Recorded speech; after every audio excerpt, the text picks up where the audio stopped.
Welcome to my updated review on the Engwe L20 Boost. Now I've used the bike more, I feel more qualified to clarify a few things. The first thing I need to clear up is, if you watch my original video, I got my sensor names mixed up. Like, the descriptions I given them was what I meant, but I kept calling the L20 Boost sensor a cadence sensor, and it's not, it's the actual torque sensor on the L20 Boost, so apologies for that. I hope I wasn't too confusing. But yeah, the L20 Boost has a torque sensor, the Engine X has a cadence sensor. So, has the bike grown on me?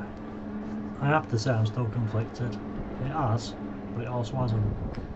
A big problem I'm having is the name of the bike and the suggestion of the name of the bike. And because of that, I actually feel conned into buying something that I didn't get. The best way I can explain is to put it into car terms. If I buy a Porsche, but then I buy a Porsche Turbo, I expect the Turbo version to have everything that the Porsche had, and more. So, in my logic, the L20 Boost should be everything the L20 was, and more, right? But it's not. The thing is, the problems I have with this bike are all deliberate. Like Engwe chose to implement them on this bike. They never said anything about the implements, they never said what they'd done, what they hadn't done. They just released the bike, making it sound like it was all better, and it isn't. So, what are my problems with the bike? Let's start with the speed cap. Why on earth did Engwe decide to limit it to 20 mph? The original 250 watt motor with a 15 Nm torque power could do 27 mph. Now, I'm definitely not an expert on motors or electrics, but 75 Nm is more than 50 Nm. So, it's more powerful, right? And more power equals more speed. So, in theory, it should go faster than the 27 mph of its predecessor, and yet it's 7 mph slower. How does that make any sense at all? Like, why would they do that? What's the purpose? It's just a bad decision. My next problem, the torque sensor. I must admit, I'm torn on the torque sensor. Like, I like how it works, I like that it always works, and I like that it's always open. But I do want it to help me more, and I don't understand why it doesn't. To me, when it's open, it feels like that should be more like level assist 4 setting, or maybe even level assist 3. But it shouldn't be the max help it gives me. Like, I want more. I mean, don't get me wrong, it's not terrible, it's not bad at all, it's alright. But it just should be better, it should be more. And that brings me on to my next problem, the pedal assist modes. After my first video, I had people commenting about the pedal assist that it doesn't really feel any different. And if I'm honest, I've not really noticed because I'm lazy and I just go straight to pedal assist 5. But, having retried it, I couldn't feel any difference either. Now, the computer on the L20 Boost gives pedal assist levels 0 to 5. So, based on the fact I don't think it's powerful enough, I was thinking maybe, just maybe, my L20 Boost is stuck in one of those levels, like maybe a 4 or a 3 like I said. And that was the problem I was having. So, thinking my L20 Boost was broke, and maybe it's better than I thought it was, I emailed Engwe. They're basically saying the pedal assist modes are non-graded, meaning they're all the same, and there's only actually one pedal assist mode, well, 2, on or off. Now, to be honest, this makes me quite angry. The computers have, or they used to have, like a setting whereby you got to control like how many pedal assist levels there were, and then another setting where it told you how much percentage of power each pedal assist give you. You used to be able to adjust all that, but on this bike you can't, so there's no way of knowing what it's set at, and it can't be that hard to implement that in the bike. Like, why they just took that function off for no reason. So for me, if you removed the boost button and compared it alongside an L20, how's this better? It gives me less help on the pedal assist, it's a slower bike, there's only one pedal assist level, like, without the boost it's an L20 minus. It just makes no sense at all. This bike is £300 more than the L20, and I really don't get it. I personally don't think it's worth £300 more. It's just not. It just really annoys me that they've downgraded so much of it. Like, this should be every bit the L20, and then I should be able to press the boost button and have more.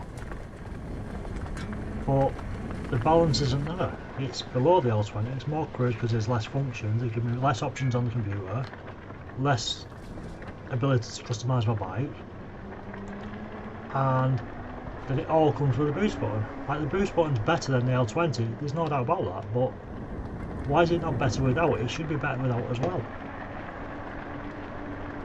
It sounds like I'm being really negative on the L20 Boost, and I am, but I think that's because I'm judging it based on what it suggests it is, and I don't think it reaches anywhere near the potential it should reach. I don't think it's the bike it should have been, and I feel Engwe have really messed up with this bike on what they've given us and what they should have given us, and that's my problem. I genuinely find it really hard to rate this bike as a bike and ignore the problems. Like, how do you ignore that they've deliberately chose to remove aspects that the other bike had and then call it a better bike? It just blows my mind, honestly, it does.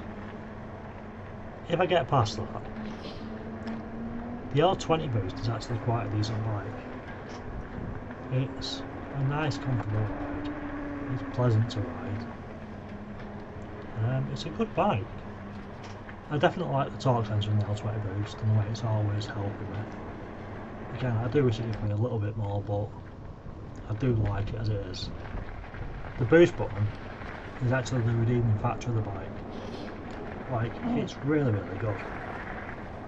When you press that boost button, the bike transforms into a miles better bike.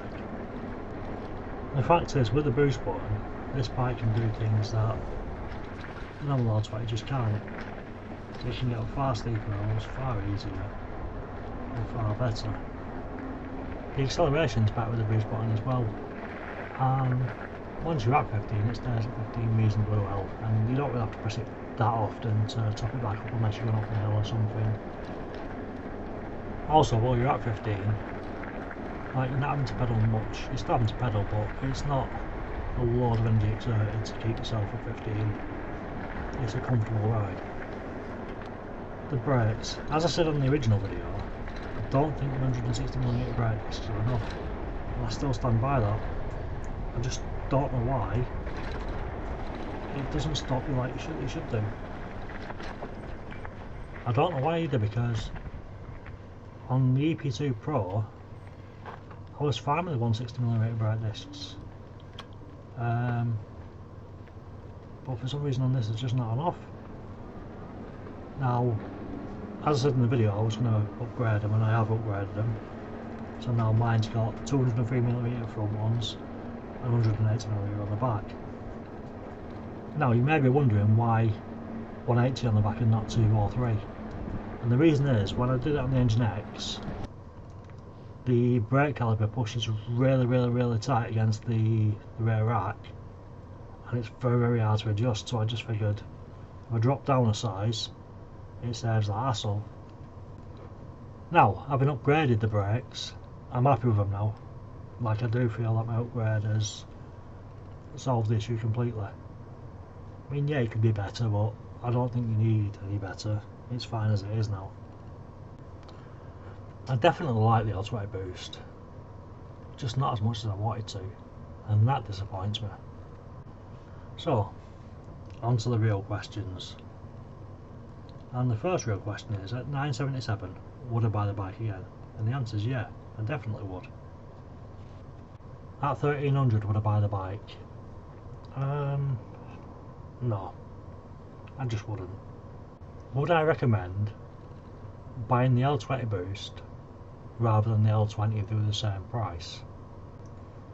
That's the really hard question, because if I said to you all, go and buy the L20 Boost, it's miles better, you'll love it, I don't think I'd be actually right.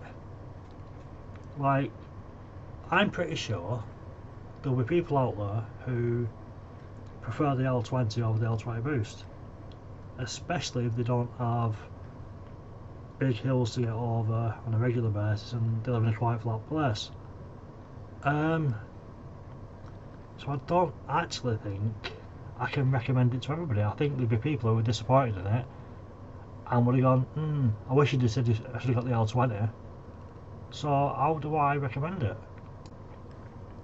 I genuinely believe the L20 Boost is a better bike than the L20, but for my purposes, and it's all because of that boost button. But if you don't need that, then it's hard to argue it's a better bike. It's just really, really hard. And I genuinely think, like I said, there's going to be conflict on people thinking the L20 is a better bike. And my big problem is, when you charge £300 more for a bike, and you've meant to have done upgrades, I shouldn't be sat here going, but not everyone's going to like it better. I should be able to say, look, you'll all love it better, go and buy the L20 Boost, it's worth the extra £300. But I can't say that. I genuinely can't say that. I like my L20 Boost. I like it more than the Engine X, even though the Engine X has got rear suspension. And if I could only have one, I'd choose my L20 Boost. If this was my first e-bike, I'd probably love it. I think I'd be very, very happy with the bike itself. But because it's not, and because I know what other bikes are capable of, I still like it. I'm not sure I can say I love it, but I like it. And as much as I like it, it's hard to not have a bitter taste in my mouth. Like, I feel that Engwe have really dropped the ball on this. Like, it should have been so much better than it is, and it's not. I genuinely wish I could give you a proper conclusion and say, like, yeah, it's great, or nah, I don't buy it, but I can't. Like, I'm so conflicted. I'm happy I bought it, but I'm so disappointed in what I got and what it should have been. I hope the extra information in this video has answered more of your questions and give you a better rounded view of what the L20 Boost is really like, and if you should or shouldn't buy the bike. Only you can make that choice. I mean, for all I know, you might really like the L20 Boost. Like, you may think I'm being a bit too critical of it. So I'm going to round up by saying that yes, I do like it quite a lot, but I am disappointed. So if you made it this far, again, thank you for watching, and I hope the video helped. If you like the content I'm making, then please like, follow and share. It really does help. If you do have any questions that I've not answered, feel free to drop them in the comments and I will reply to you. And I'll see you in the next video.